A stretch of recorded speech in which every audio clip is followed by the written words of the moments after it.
The pressure that you think is pushing you forward is actually your drag. You just don't realize it because you haven't felt life without the drag. The issue when you're feeling all of that stress and pressure, that's emotional. So the reason why mindset doesn't work is because a logical tool will not fix an emotional issue. So you need emotional tools. It's just a different tool set. The echo chamber out there in the entrepreneurial space is that you just need grit and resilience, and you need to keep pushing. And if it's not painful, then it means you don't want it bad enough or you're not working hard enough. Grit and resilience is not the way to go. You don't have to live with all that stress and pressure and, that mental noise that happens when you're running a business. You don't have to live with it. There's a different way, and you can change it very quickly. That's a taste of what Rochelle Carrington and I get into. In this episode, we talk about what happens when the usual mindset tools stop working, why she had the conviction to challenge an entire industry with a bold, contrarian message, and what solopreneurs can learn from how she got early traction with nothing but an idea and a network. This is Unfiltered Solopreneur. I'm Nikhil. Let's dive in.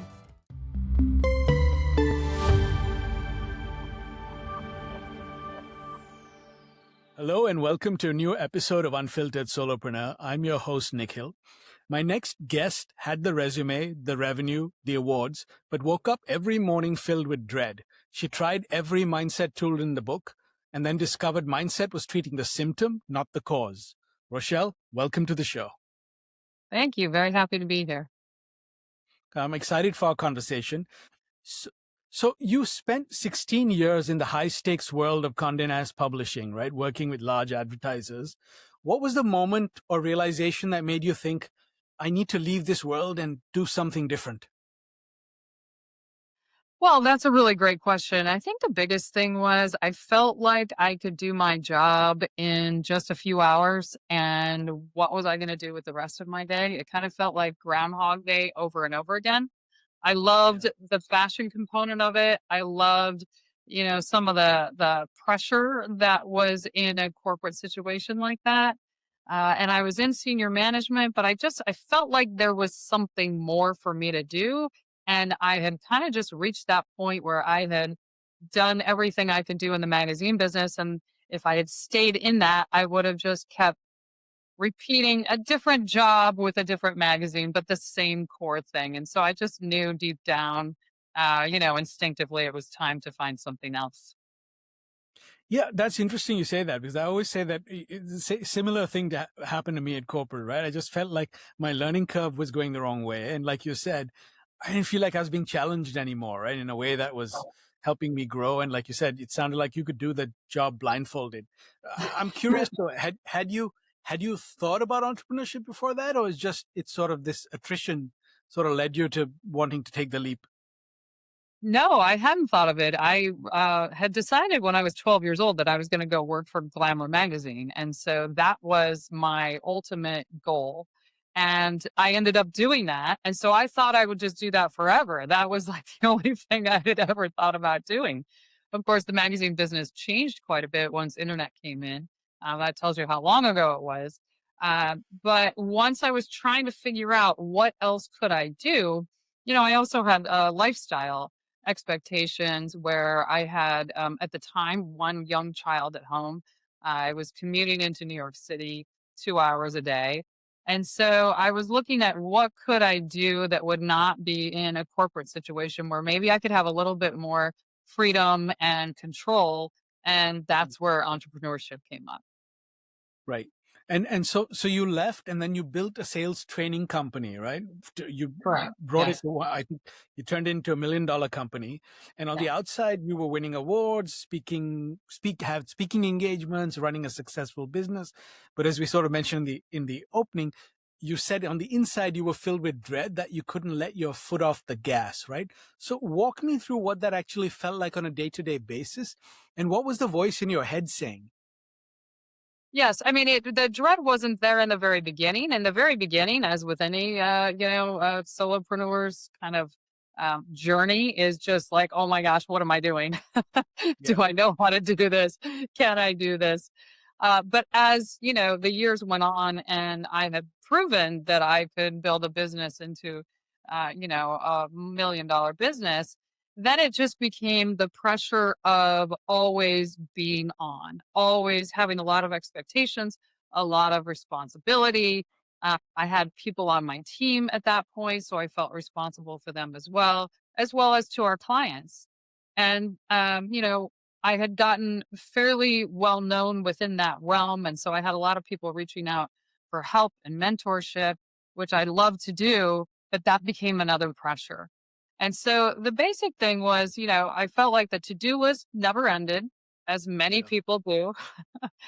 And I felt like somehow I was going to be letting somebody down. If I wasn't working all the time, I was going to let someone down. And I really didn't want to do that.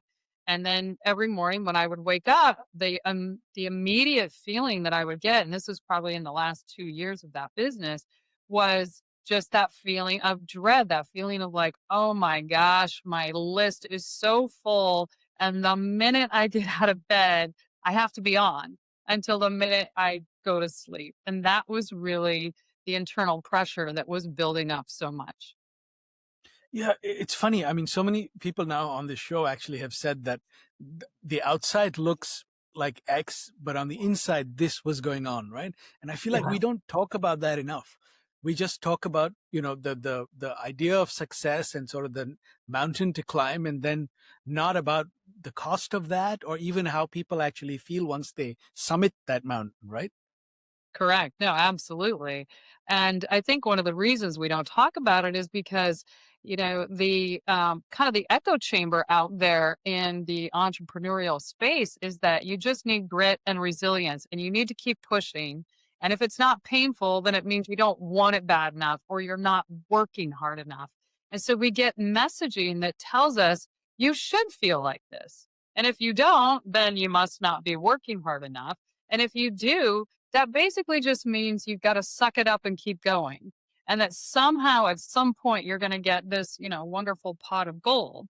But the problem is a lot of people have the pot of gold, but they still feel like there's something missing inside. It's so hard, that pressure and stress inside. And so we've got to really start to change the idea based on science that grit and resilience is not the way to go. You don't have to push like that, because long term, it's very detrimental to a lot of areas, to your health, to your business, to your relationships, all over the place. Yeah, and to the things that matter, right? Which you don't realize sometimes until it's too late. So Right. now talking about that, you started mentoring, you were teaching mindset tools, right? Journaling, reframes, affirmations, and you said they helped a little, but they didn't touch the core of it, I think is how you described it. So do you remember the moment when you realized that, okay, this is not a discipline problem, something deeper is driving this? Yes, I remember I was sitting at my desk and I just kept thinking, why is this feeling so hard? Because I knew what to do. I knew that I had the skill, I had the confidence in, my skill set, that I could pull this off. And so as I was trying to alleviate some of those stressful feelings, I was doing all the mindset things like you had suggested. And as they weren't working, I just thought there has to be something else. I must be missing something. And I was really frustrated because I thought I have been, I had my sales training leadership business for about 13 years. And I thought, if I don't know the answer, where's the answer? I've been doing this for such a long time. I kind of blamed myself that I didn't know what else to do, that I didn't have another tool. And that's really, once I reach that, where there's got to be something else, something that is outside of, my learning thus far in my life, and I need to go down and I need to find it. I need to figure out what it is, because I also felt like if I'm having these feelings, I know I'm not the only person. And so if I could figure out what the problem is and how to really solve it at the root cause, then I can help other people with that as well. Yeah, it is interesting. I mean, not to completely denigrate mindset work. It's important, I think, and it has a place. But you're right. I think very often when you realize that you're sort of treating the symptom rather than the root cause, right? So powering through it once or twice is okay, but it still wears on you, right?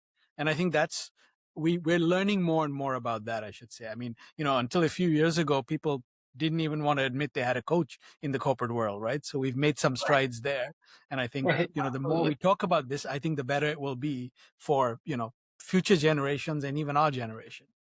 Absolutely. Absolutely. So, I mean, when mindset work first came out, which was probably about, you know, 30-ish years ago, maybe a little bit more than that, everybody thought that was crazy. Everybody thought like, what, gonna journal? That sounds stupid. I can't reframe. So when that first came out, everyone thought that was a bunch of woo woo and it wasn't gonna make a difference. And then, kind of 10 years in, about a decade passed, and then everybody started to catch on and started to go, oh, maybe this is it. And now what we've learned again is that it doesn't really get the root cause. And there are reasons for that. Again, it's not bad stuff, but you just yeah. have to know what tool you're using to fix what issue. Right. It's not one size fits all, right? Right. So when you finally did figure that out, and you mentioned to me it was like night and day. I think you said clarity came back, revenue increased, and I remember you saying you worked less because there was Yes. less internal resistance, but your revenue still increased. So Right. talk to us a little bit about what were the first tiny signals, like in your body, in your decisions, or in your calendar. Where did you start to see them that made you think, okay, there's something different going on here?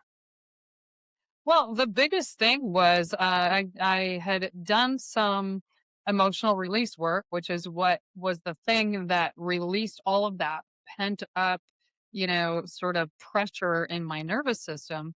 And about 2 weeks later, I woke up and I felt completely different. And I was like, this feels weird. What is going on? I don't feel like myself, the self that I had gotten used to over for a couple of years. And my brain was kind of going like, what's missing? Why do you feel so weird? And then it hit me and I went, oh my gosh, I don't feel any dread. Like it's gone. This is the most bizarre thing. And I just felt really happy and I felt really peaceful and I felt really calm. And I ended up having a phone call with my husband later because I was out of town. I had a phone call with him later. He said, you sound different. What happened? Wow.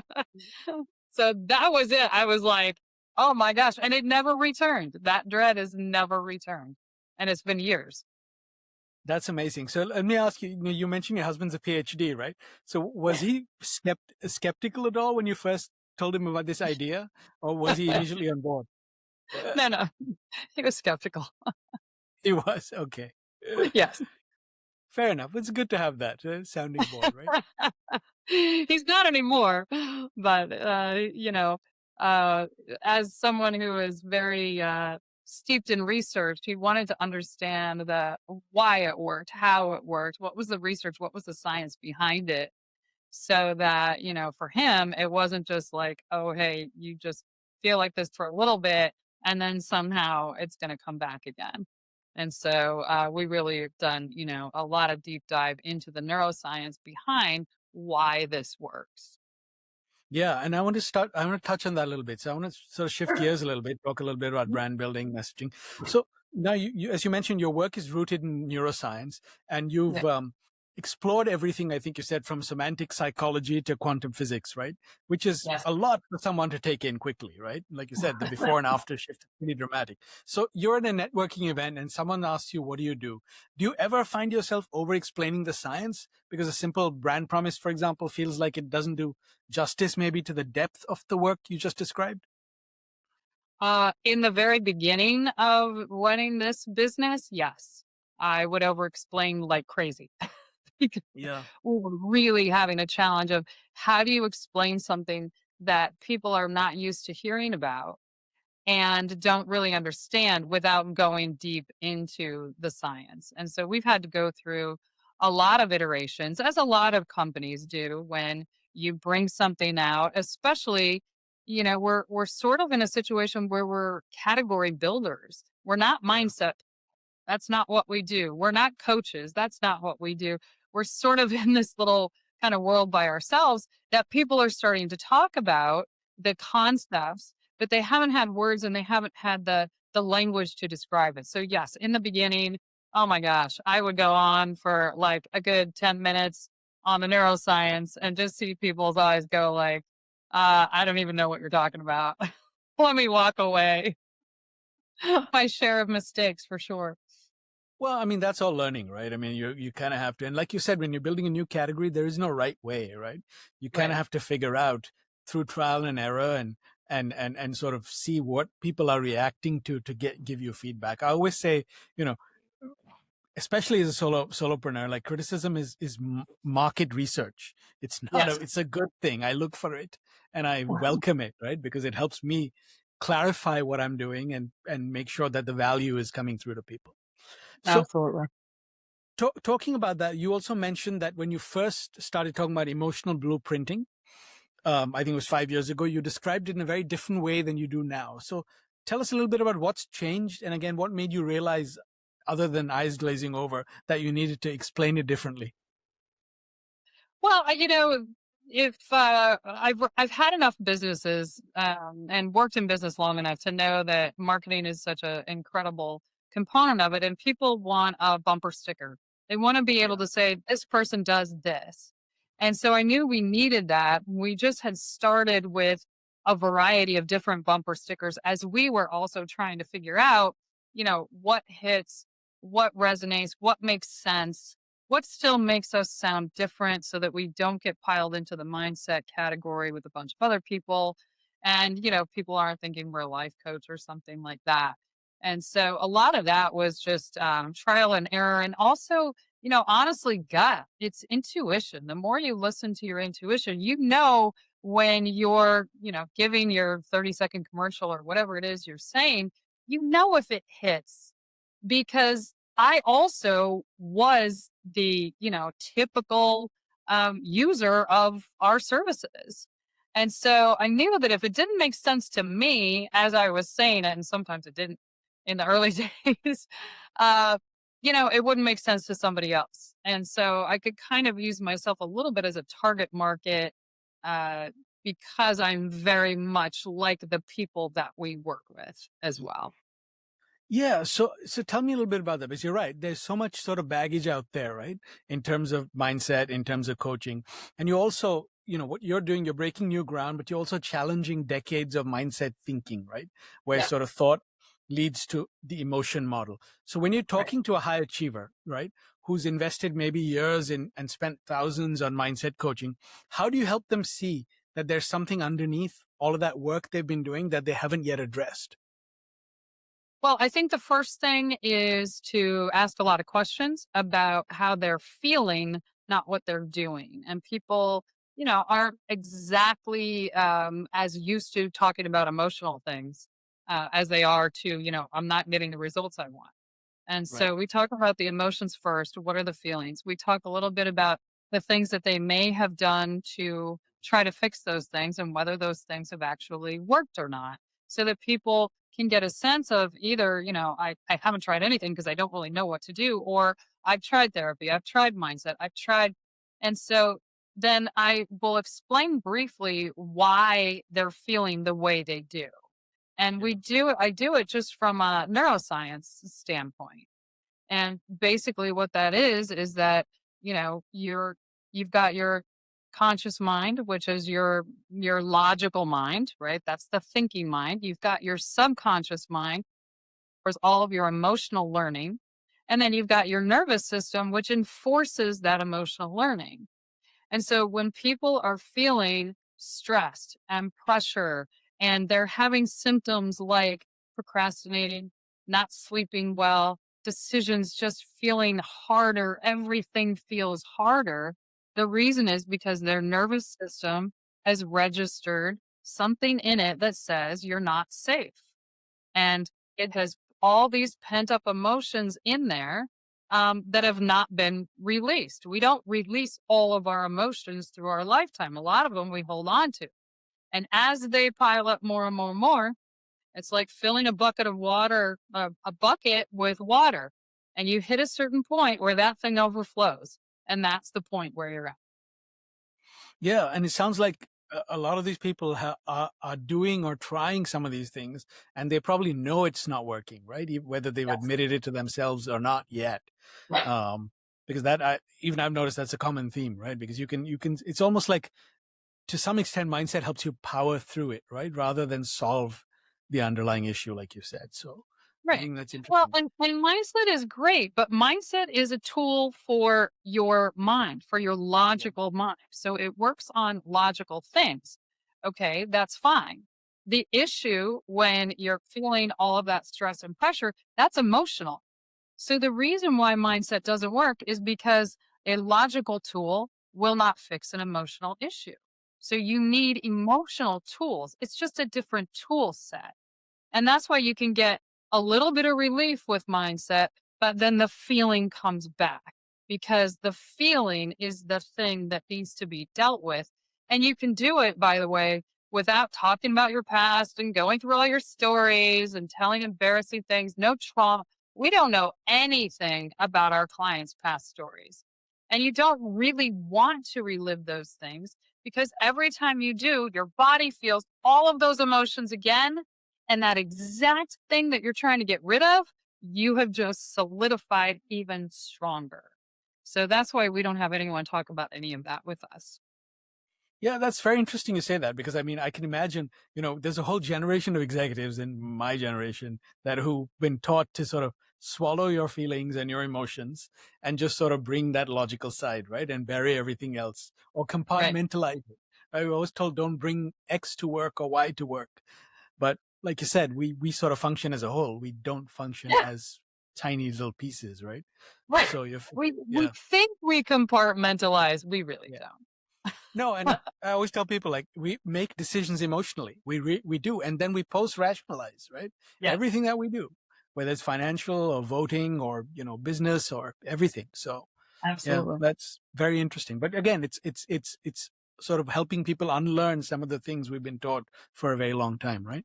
Right. So I also love this line that you have, mindset is dead, right? I think it's really bold. It's really provocative. So tell me, when did you start saying that? And also, more importantly, what made you confident enough to say it, knowing you're challenging an entire industry built on this, right?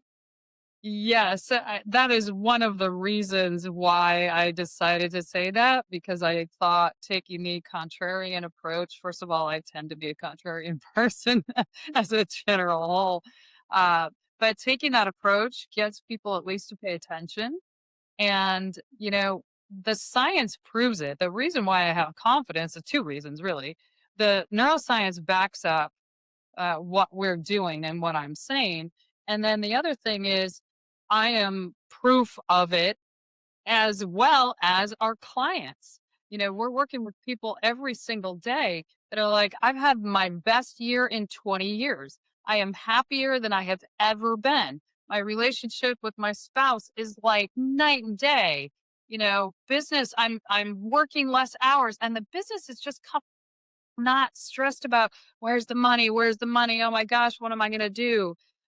Leadership is easier, they find better hires. So we have the proof in the clients that we work with, and I'm a product of the product as well, so I know deep down that it works, but the science really backs up everything because we've actually known this for 30 years. In the 1990s, neuroscientists actually discovered that the way the brain and everything works is that we have an emotion and then a thought 350 milliseconds later, then we take an action or non-action, and then we get a result. Well, what mindset was telling us is it's thought first, then emotion. That's Right. full. We've known it for 30 years and people aren't talking about it. And so I get a little passionate about, that is old science. We have to adapt to what we've known. And, Joseph Ledoux wrote a book about this many years ago, Emotional Brain, where he was one of the neuroscientists that figured that out. And so it's really important because if you want a different result, you got to go back to the root, and the root starts with emotion. Yeah, and it's interesting you say that, because I think one of the things the way you describe it, it's almost, it is night and day, right? The way you talk about it. Like I'm sitting here like, wow, that's a Yeah. dramatic shift. So do people need to actually experience it to believe it? Or, I mean, have you come across that? I was talking to, I had another guest on the show who was struggling with that, words on a page she felt did not really communicate to people sort of how dramatic the shift is. Well, obviously, experience tells everything. But at the same time, when most of the people that we work with who are willing to dive in are people who are growth oriented already. They're at a point where they just go, nothing else is working. So Right. like, what's one more thing? And it's not that they're desperate, by the way, really Mhm. successful people, but they're just fed up. They're just like, there's got to be something else. And if you've got the science that backs it up, then, what is the worst thing that could possibly happen? I stay the same. I mean, I don't really risk too much there.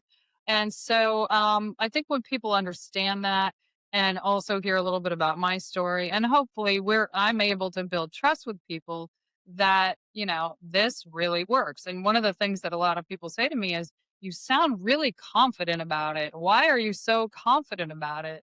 And I just say, because I live it every day and I see it every day with our clients.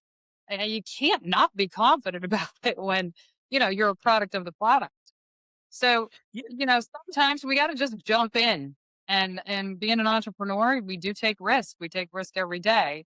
So there is a risk with staying the same and keeping that pressure in the nervous system. There's a huge risk because all of that emotional learning that your nervous system and your subconscious have had show up in your revenue and your ability to be visible in the world, your ability to charge higher prices. All of that will show up somehow in your actions and your results. So, you have the risk of staying there, or you have a risk of going, it sounds a little weird, but you know what? I'm just gonna take the leap of faith. And sometimes that's what we have to do. We take leap of faith all the time. And, sometimes this is one of them. Yeah, and you raise a really good point though for solopreneurs too. Is like I would say you can't, you have to know, people have to be ready to receive your message, right? You're Right. not trying to appeal to everybody. Like people Right. often tell me, "Oh, what if you meet somebody who doesn't believe in brand?" I'm like, "Well, my job is not to convince them.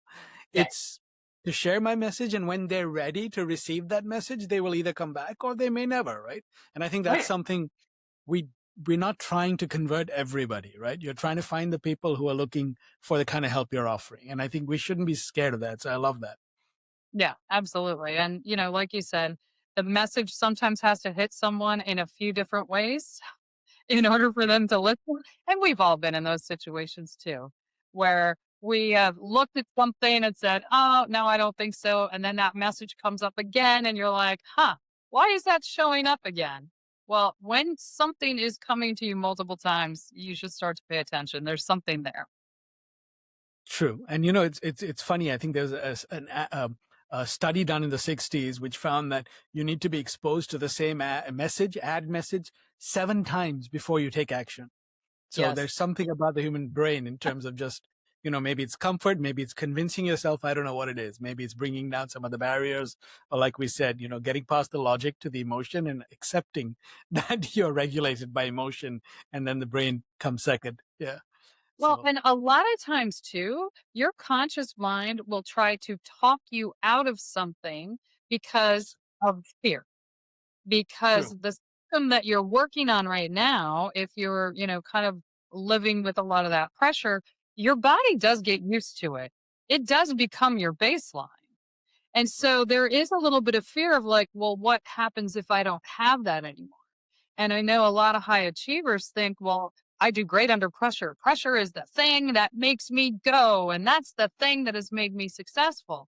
And so there's a lot of fear that if they no longer have that internal pressure, that somehow they're going to become lazy and sit on the couch and their whole business is going to implode. And what I always say to people is, the motivation and the desire is in your DNA. That doesn't get changed. You just get to do it more easily. You don't need the pressure. The pressure that you think is pushing you forward is actually your drag. You just don't realize it because you haven't felt life without the drag. True. And, interesting you say that. I think it was in Axios last week that I read this new research that says this whole thing of waking up at 5 a.m. is a really bad idea. So, and it's funny how some of these things get formed, right? I remember when I got my, to track my steps, I always wondered, why is 10,000 steps the magic number? And I did a Right. little research, and I found that when, the Olympics happened in Japan, Sony was launching this watch, and somebody wanted to know what ideal was, and they just made up a number. And since then, that's just become a thing, like 10,000 steps is what you should do every day. And it turns out actually 7 is ideal. 10 has nothing to do with anything. And everybody believed this for, the longest time. And like you said, we just sort Wow. of have these ideas, these stories we've told ourselves and our bodies. It is funny. And change is hard, right? So, That I did yeah. not know that. That is hilarious. So I have a lot of people in my life that try to get their 10,000 steps in. So now I can tell them that's bonus. It is. Yeah. All right. Oh my So gosh. I want to talk a little bit about some of the lessons you've learned, right? Now you went from running a $1.2 million training company with all its infrastructure to starting over with something completely new. So what was Yeah. the first thing you did to get emotional blueprinting off the ground? And how did you find your first clients? So the first thing was really just coming up with that 30-second commercial. How was I going to describe it? Yeah. I tend to be a person who will take a lot of action before I wasn't worried about having a logo or having a website or any of that stuff. I just thought I need to get clients first. We need to prove beyond myself and some other people that have obviously done this, but we need to prove that we can make this happen for people. And so I actually reached out to some of my old training clients and I told them what I was doing. And they were having, some of those very similar of feelings and stress and pressure of just lack of momentum. And, luckily I had built a trust up with them from the previous business. And they were like, yeah, I want to do this. And so we started off with, a decent number of clients right away. But what I always say is just go out there and sell it. And then you can go get your website, get your CRM, and you don't need any of that because nobody knew who we were. There was no one to go to the website. And when people would ask, I just say, we're working on it. Go to my LinkedIn. I did a lot of work on LinkedIn so that I would have some place where people could have information as well as X. And so it was like, if you want to get something, start there. I also started blogging on Substack. And so I really started getting, and that was helping with a lot of the science and how people are feeling and what this is. And so those were the places that I would direct people before we had a website. We didn't have a website for probably 6 months. And then I cobbled one together that was not very good, but it had something until we could get a professional one done. Yeah, no, I think there are two awesome lessons there, right? Because I was speaking to someone earlier who said that if they were to go back and change one thing, they would not wait to have everything perfect, have the website and the landing page, and like you said, just start, and people will forgive the fact that you're still working on it, you're sort of scrappy, you're starting out. And the other thing I love is somebody much smarter than me said this, and it's always stuck with me: your network is your net worth. And I think Yes. that's what people overlook, right? Start with the people you've already built trust with. Even if they're not your potential prospective clients, they may know people who are, right? You already Exactly. got inbuilt trust and a track record. So rather than Exactly. trying to go out and boil the ocean. So I think those are two extremely valuable lessons. Thank So you. when you said your clients see changes within a couple of weeks, right? So Yes. walk us through what that actually looks like. If someone comes into you sort of overwhelmed, burned out, what's happening in week 1 and what happens in week 2 that starts to create that shift? So what we're doing first off is we have an assessment that helps us to understand what the root cause of all of that is. And so when we know what that root cause is, it's usually one of four things. Then that is our bullseye to delete, and we will delete that root cause within 8 weeks' time. And the other thing that we do with our clients is we come up with evidence of change with them. And that usually happens in the first meeting, first one-on-one we just do through Zoom with. And evidence of change is something that tells your conscious mind that something is changing. Because what we're doing is we're working with people's subconscious and nervous system, which speaks a very different language than the conscious mind. It's like one is speaking Japanese and one is speaking French, and they do not understand each other at all. So what we want to make sure is the conscious mind, which is kind of like your nosy neighbor. It's always like, what are you doing? What are you doing? What's going on? What's happening? Because it's there to problem solve for you, which is great, except when you want it to just be quiet and not bug you. And so when we come up with evidence of change, usually 4 or 5 things, and we calibrate on a scale of 1 to 10 where they are. They start off low, like ones, twos, threes, and we will see those numbers double and triple over that 8-week time period.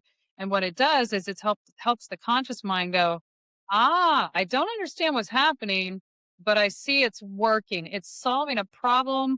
I'm fine. I'm not going to fight it. I'm going to shut up. So those are some of the things that we do in those first couple of weeks, as well as a number of protocols. By protocols, they're audios that we do that we actually talk someone through releasing the emotions out of their nervous system. And it can happen very quickly. And once you do it, it's done. You don't have to go back and repeat it. You don't have to, this isn't 66 days to build a habit, because your subconscious is like your AI supercomputer. It's super fast and it just finishes and it's done. And you're like, and you feel different right after. So we've even had clients, one client, I did a protocol with him and he said, I feel like I just lost 50 pounds. I didn't even know I had. Like, I feel lighter. It feels weird. I feel a lot lighter. So people are seeing a lot of instant feeling happy, sleeping through the night when they haven't, having conversations with people. And instead of getting upset or frustrated or annoyed, they just have a normal conversation. They see upticks in income. Those sorts of things happen very, very quickly for people. That's pretty amazing. I love the use the word delete. Yeah. Yeah. Well, and we know we've deleted it too, because once we figure out what that is, we ask the client every week, we talk to them weekly, and we ask them every week, what was that initial root cause that we came to delete? And by about week 4, they go, I don't remember. I don't know. And then they always go, what was it? And I say, I'm not going to tell you. It's gone. Who cares? I'm not telling you what it was. Well, we know it's deleted because we ask our client every single week. And on average, week 4 is the one where they're just like, I think it was. And then they make something up. I think it was this, and this. And I'm like, no, that wasn't it. So it's awesome goosebumps every time that happens, because it's such an awesome moment. That's wild. And I just want to confirm, you don't have those flashing lights from Men in Black, right? That wipe the memory. No, you're not hypnotized. You're not, and so there's no weirdness going on. No, it's neuroscience based. Yes, Yeah. True. Yeah. So now you mentioned about yourself, right? That after your emotional release, that your revenue increased even though you're working less, because you said there was no resistance. So can you talk a little bit about what that actually looked like in practice? Like, what were you doing differently, or maybe more importantly, what were you not doing anymore? Well, I wasn't overworking. I had the sensibility sort of built into my subconscious that effort was necessary, big effort, in order to be successful. And a lot of high performers, a lot of entrepreneurs have that, where it's like, I have to keep going. I have to keep going. If I'm not working, then I must be lazy, kind of getting that, it's not true. It's all off. And so one of the first things I stopped doing was I started working just 4 days a week. So every Friday, I don't work at all. Haven't for years. And man, that's awesome. I love that. Uh, and I stopped forcing, when I would feel like, okay, I've done what I needed to do today, before I would always go, okay, well then I'd better start something else. Yeah. And now I just go, if I'm done, I'm done. And it could be 3 o'clock, it could be 4 o'clock, it can be 2 o'clock. It doesn't matter. The time doesn't matter. It's having what we call with our clients inspired action, not doing things just to take action. We get taught so much and conditioned that you just have to do action, action, action, action, and do it all night long and the next day and all the weekend, especially, if you're a solopreneur. Again, if you don't, you're not committed. Well, it's so bogus. And all that does is, over time, you just get exhausted and you get sick and, all sorts of other things.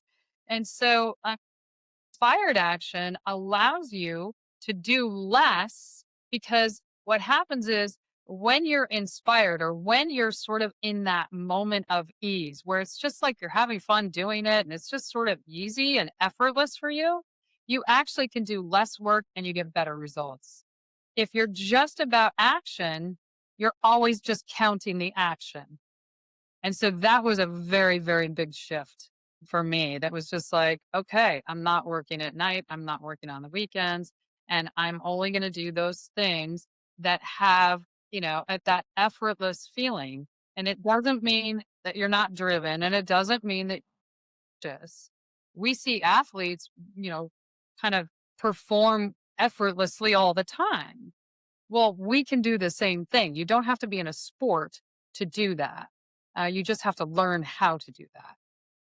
Yeah, no, and I think as you're right, as a solopreneur, that's even more important, right? Because I think that for me also is one of the things in the corporate world. Your success is almost driven by the number of hours you put in, right? Not Right. the amount of how productive the output is, right? For So, sure. yeah, yeah. And as a solopreneur, you're right. I mean, and I always say I've never worked harder, right? People are surprised when you say that. It's like, and honestly, the danger of burnout is far greater because there will always be one more thing to do. And you are one person running 14 departments on your own. Right. You Right. can't pick up the phone and call anybody. So, yeah, you're right. You can. And ultimately, I think what people don't realize, if you're not functioning at that high level, then the quality of output is going to suffer across the board, right?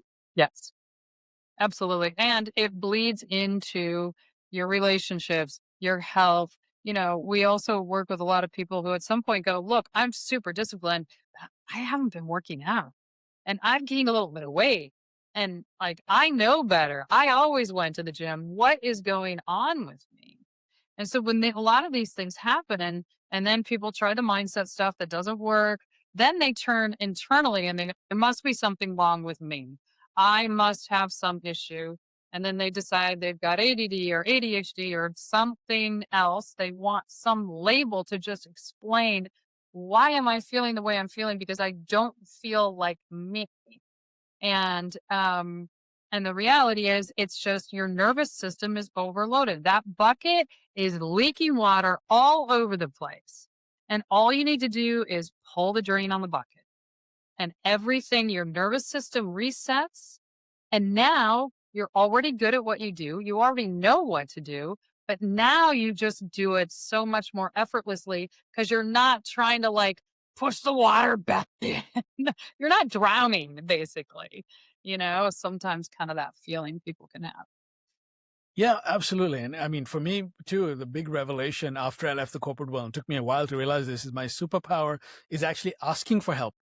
That Yes. is my superpower now, I realize, not, pretending that I don't need it, because that was what Right.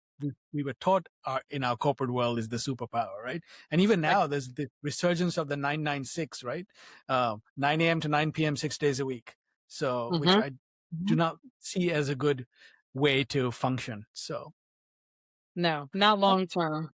no, no, in short bursts, you can do everything, right? But it should not become the habit.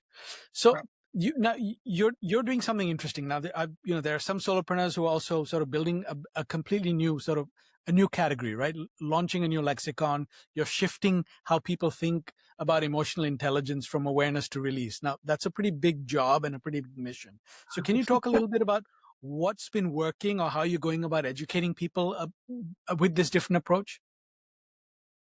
Yes. I've tried a lot of different messaging, really honing into things that people feel and experience and showing, here's an experience and you're feeling this not because there's something wrong with you. I think it's very important people to know that it's not because they're not smart. It's not because they're not working hard. It's not because they don't know what to do.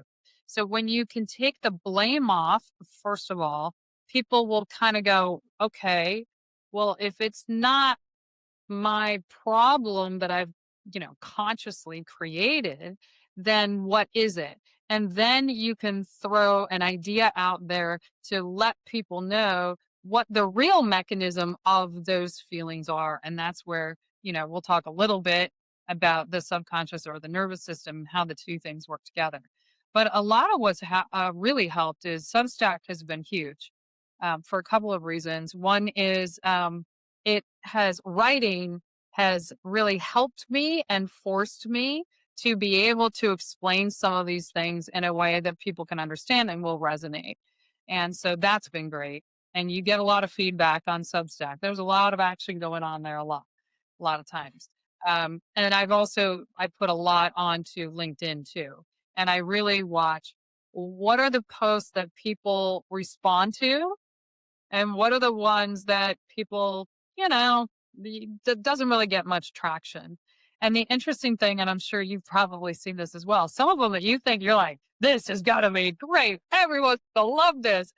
Nobody really responds to. And the ones where you're like, well, it's the best I have today. Those are the ones that everybody loves. So it's Yeah. really trying to figure that out and then echo some of those themes without saying the same thing over and over again so that people understand. And then the last thing that we recently started doing is we created a webinar. It's about 35 minutes. It's complimentary to people. And what it does is it explains why they're feeling the way they are so they understand the mechanism behind it, what's going on, some of the neuroscience without getting too sciencey and weird about it, but helping them to understand. And then here is a different option.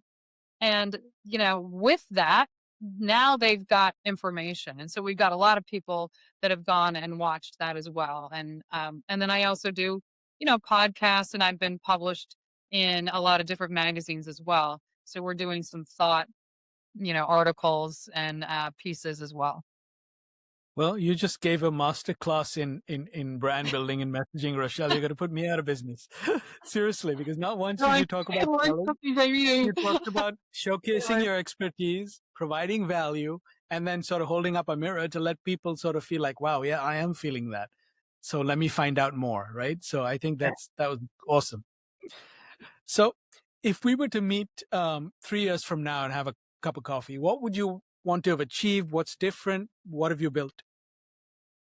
Oh, I love that question. So 3 years from now, I would love for this to be the lexicon for people to start to really have embraced the idea of emotional release, whether it's with us or whatever they want to do, but to know why they feel the way they feel and that the emotional release is the solution and not the therapy and the mindset and all of that. I would love for that to be something that people are talking about all over the place as just a normal state of, yes, I know someone who's done that, or I've done that, or I'm looking into doing that. So I would love that. We also have a goal of helping 1,000 people. So I would love to be at that level or above at that particular time would be awesome as well. And I just want people to know that you don't have to live with all that stress and pressure and, that mental noise that happens when you're running a business.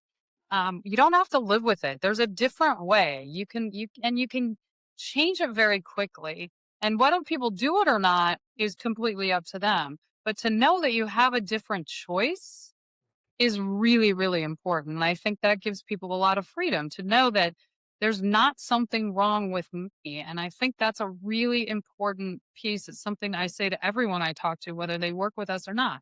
You are not the problem. You are not a problem. The problem is the emotions that have built up. That's it. It's not you. And I think it's really important for people to understand that. So I would love people to stop the internal blame so much because they know what the real reason is for all of these, challenges that are going on in their life. Yeah, no, I love that. I love that. I hope you spread your message far and wide. So Thank you. if you could offer one piece of advice to somebody wanting to start their solopreneur journey, what would you tell them? I would tell them once you have the idea, go out and sell it before you even have your deliverable. Yeah, that's a great. Resell, Yep. because that's the best way for two reasons. And I have done that with other products where I had an idea of a product and, I kind of had it sketched out, but I thought, why would I put all the time and effort to put it together if I don't even know if anyone's going to buy it yet? I think it's a great idea, but I need to test the market. And so I went out and sold 10 of them. And I told everyone it'll be ready in 3 weeks. And then I was like, now I have 3 weeks to create this. So I would just like double down, got that thing done very, very quickly, still very well, was still high quality. But I think, you have your idea. And the biggest issue with anyone with entrepreneurship, as you know, is everybody thinks they have to have all the things in place because they're so fearful that someone's going to ask a question like, what's your website? And they're like, I don't have one. So what? You don't have one. Most people don't even go to it. When you tell someone your website, half the time they never even hit that thing, or you send them a link. They're like, yeah, I'll get to it later. So just figure out what it is, know how to talk about it, know what the services are with it, and then go try to sell it to at least two people because you'll get feedback on the pricing, on how you talk about it, on what the actual deliverable is. And you'll know, do I need to tweak or change before I put all this time and effort, and sometimes money into something that the market goes, meh, not really that interested in it in that particular form. Yeah, no, I love that. It's great advice. And one of my pet phrases is if you build it, they will not come. So I totally agree with you. It's like let them come and then build it. Yeah, I'm Yes. with you on that. Yes. Love it. Love it. Is there anything else you'd like to share with our listeners that we haven't covered? Oh boy. I think the biggest thing I would say is start listening more to your subconscious and your intuition than to your logical mind. All the answers you want are in your intuition. They're not going to be up here because your conscious mind only runs 5% of what you do. Your subconscious intuition runs 95% of what you do. So start listening to it more. I love that. I didn't know that stat, but that's mind Yeah. blowing. Yeah. Yeah. It really it's kind of scary. But it makes sense. So Yeah. that brings us to a rapid fire round. I'm just going to throw 5 questions at you and tell us Okay. what you comes to mind. So, All right. what skill from your 16 years in magazine publishing has been unexpectedly useful in your business now? Well, I wouldn't say it's unexpectedly, but I mean, sales, Yeah. that's just the number one thing is sales. And I think being able to handle risk. Yeah. Both critical in a solo Yeah. business. Yeah. What's the last thing you said no to in your business that felt really good? I said no to someone that wanted to do a lot of posting for me on LinkedIn. And I kind of went back and forth, but I just thought, you know what, I know to teach someone some of the things that we're doing would take far too long in terms of, my understanding and how I can write it. And I just thought I'm going to write it in my voice and not somebody else's. Yeah. That ghostwriting, I think, is still got a long way to go. What's a sentence you wish every high achiever taped to their laptop? Oh, wow. You have some really good ones. Um, I will listen to my intuition today. I love it. I hope people do. I- In the corporate world, success is measured by the bottom line, right? What's your measure of success now? Service to others. It's our clients, calling back and saying, this completely changed my life. This, I use it with my kids. Everything has changed for me. So really service to others. I love it. What's a compliment you get about your business that actually irritates you?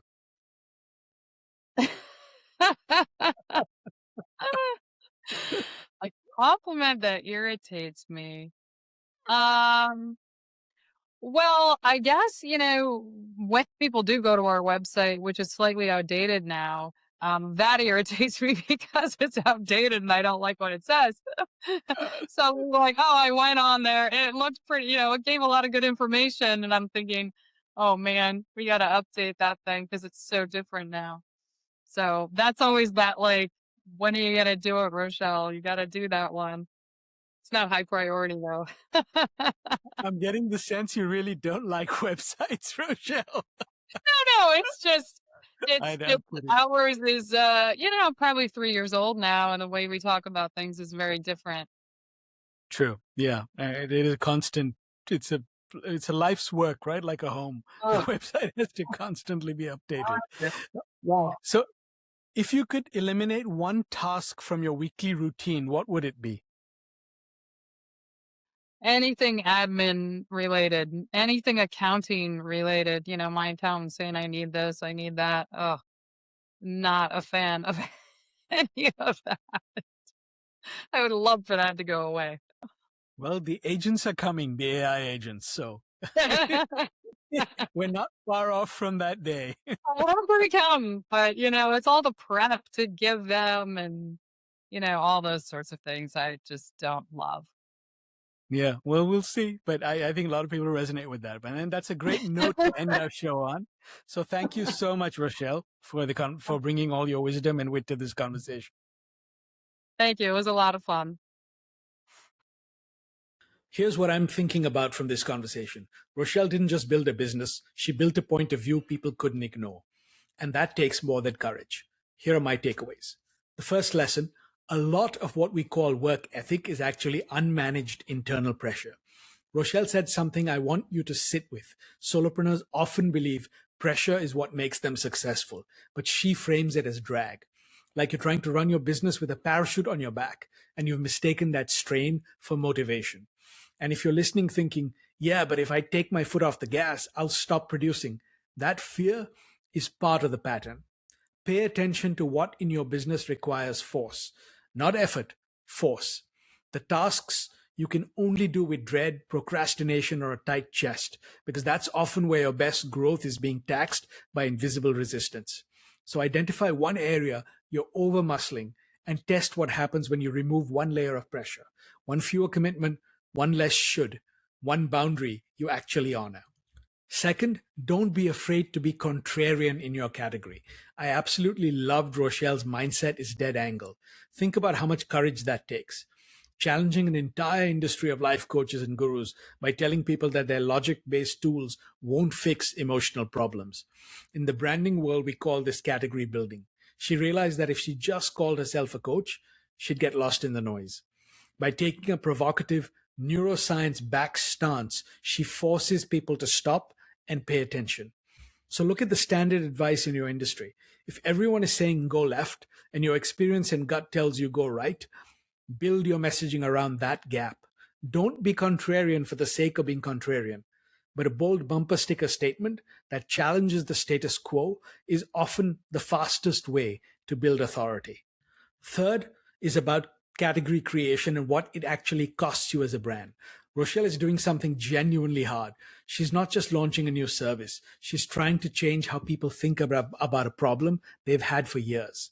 And she described something early in our conversation that I thought was a perfect case study in what happens when your message and your product aren't speaking the same language. She said that in the beginning, she would show up at networking events and talk for 10 minutes about neuroscience and just watch people's eyes glaze over. That's not a product problem. That's a brand problem. Here's the lesson for you. When you're building something new, something people haven't seen before, your instinct is to explain how it works because you're so deep in it. You're desperate for other people to understand. But your client doesn't buy the mechanism. They buy the mirror. They buy the moment when they see themselves in what you're describing, that's the entry point. The how is what builds the credibility once you've already got them nodding. Finally, sell it before you build it, and use your existing network as your first test market. Rochelle was explicit about this. She had no website for 6 months, directed people to LinkedIn, and went straight back to her old training clients who already trusted her. She even shared the broader principle. She's done it with other products too, pre-selling 10 spots before the deliverable even existed, then building it in 3 weeks because she had paying clients waiting. I want you to really hear this. Most solopreneurs spend months perfecting a product or program before they ever try to sell it. And they frame it as being thorough, being professional. But what you're actually doing is avoiding the one thing that matters, understanding whether someone is willing to pay for it. You don't need a finished product to find that out. Pitch them the concept, see if they reach for their wallet, then go build it. And the place to start the conversation is not cold outreach. It's the people who already trust you. So here's my challenge to you this week. I want you to audit your to-do list for drag. What are you doing just because you feel like you should be working? Try setting a hard stop time. Pick one and actually honor it, and see if that constraint forces you to be more focused and intentional during your work hours. Thanks for listening to Unfiltered Solopreneur. If today's episode gave you clarity or confidence, don't keep it to yourself. Subscribe to the show, leave a review, and share it with another solopreneur who needs this message. That's how we grow this movement. One small share, one solo business at a time. Until next time, keep breaking free from the corporate grind. And remember, your story is your most powerful asset. Live solo or die corporate.